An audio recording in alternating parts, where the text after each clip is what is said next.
We're going to need our mayonnaise to prepare the sauce, together with some black pepper, and this is where we use the lemon juice.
As you can see, the stirrer was taking his job very seriously.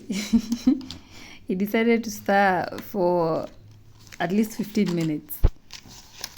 Hakikisha unaonja sosi yako kuhakikisha kila kiungo kimeingia to the right percentage. How you know your sauce is ready? It has this sting that just bites. The smell in this kitchen is just impeccable. I just love the smell of sauteing onions. It's just so good.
Let's toast our prawns on the pan so we can now